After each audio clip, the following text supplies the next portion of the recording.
What is up, bro? This is Pratham, and today we are gonna talk about NoFap.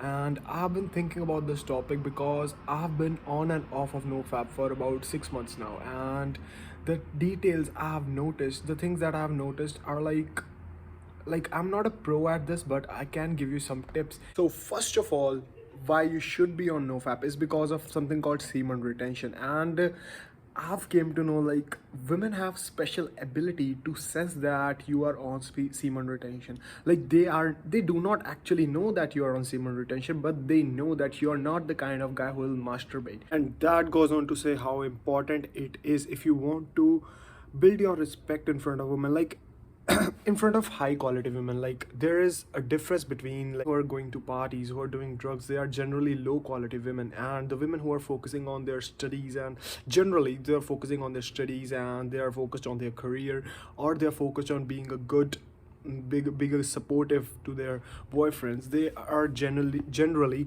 high quality women. So basically what it is like, basically there are two sides. In my opinion, it works like this: if you fap, if you masturbate, like these are the same things, you're gonna have a poor self-image of yourself. You're not gonna find that much women to like be intimate with that easily. And if you are on NoFap, like it is still difficult to find that woman, but you are going to need them because you don't in on NoFap you have a mentality like you don't have option to bust a nut. So in order to fulfill your physical needs, you will have to find a woman, and that will increase your chances of getting laid if that's what you're looking for. In my case, I generally feel better when I'm not masturbating, even if I have physical needs, having even if I'm not being intimate with a girl. I tend not to masturbate because it affects my mental health. It makes me feel like a loser.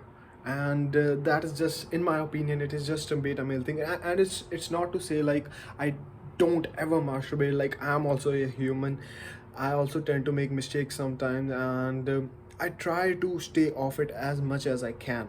So to end this video, I would like to say like it is not generally important to be on NoFap, but if you want to have a good mental health, like if you're not gonna be coping, and like if you are somewhat ahead of self-improvement curve, and if you want to get laid more often, then maybe trying NoFap is the way to go. And I know it will not come in one day. I know you are gonna fuck up, so that's why you have to keep this in mind. You are going to fuck up. The only thing that is certain is uncertainty. You have to know that you are gonna fuck up, and you do not have to push yourself for it. For example, when I first started NoFap, I fucked up many times, and it took a toll on my mental health, and as a result of that I started fapping even more. That is not what we want. Like you have to lower your guilt as much as you can of not continuing your NoFap, so that it actually becomes a better thing. It actually cultivates into a good habit. I think that is it for me today. We are all gonna make it.